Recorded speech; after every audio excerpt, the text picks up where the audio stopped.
Crystal Lover. Ito po yung nilalagay natin sa wallet. Kumuha po kayo ng isang dahon ng laurel at red packet na may sulat na lucky at mga gemstone po. Ito mga gemstone pong ito, yan. Yan po yan, bracelet niya. At ito po yung pinalalagay po namin sa wallet. Ayan. Iipit lang po natin sa wallet na nakalagay po dito. Ayan, may konti po siyang cotton sa loob. At ang paglalagay po ng laurel ay nakaharap po sa iyo. Bago po ipapasok dyan, magwi-wish po kayo. Ayan, na walang humpay na pera. Punong-puno o liglig na liglig. Ayan. Ayan. Tapos ilalagay na po natin yung gemstone dyan sa loob. Tapos, magiging ganito na po siya. Saka po natin iipit sa wallet. From Crystal Lover. Ayan po. Ang pag-iipon na naman po sa money jar. Ayan, lagyan po ninyo ng red ribbon. At lagyan po uli ninyo ng red packet. Kahit ano pong envelope na red. Saka po kayo maglalagay ng mga gemstone na kagaya po ng mga ito. Tiger's eye.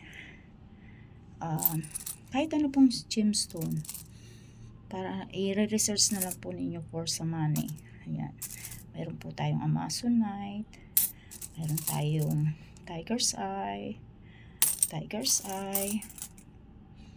Ayan. Tapos meron po tayong carnelian, mga agate, lapis lazuli, sodalite, citrine. Ayan po ang citrine natin.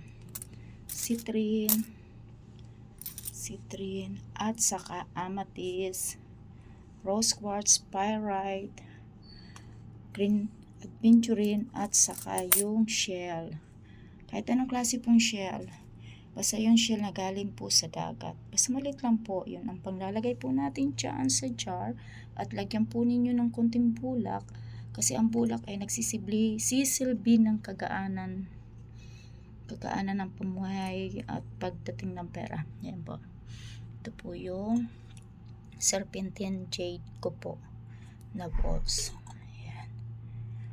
May red ribbon po tayo. At ito yung bracelet ko.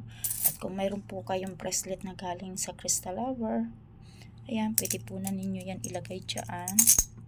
Ayan. O, dyan man po sa taas. Ganyan. Tapos saka na ninyo ilalagay.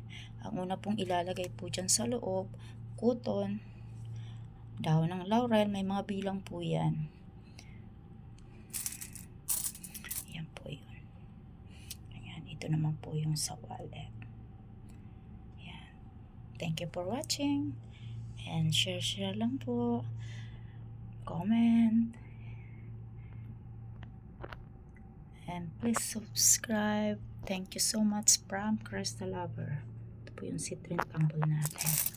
Ganda niyan. Ito naman yung bracelet ng Crystal Lover. This is my first collection crystal bracelet for money and career, health, and Crystal Lover, health, love, luck, and siya. Bye-bye. Thank you for watching.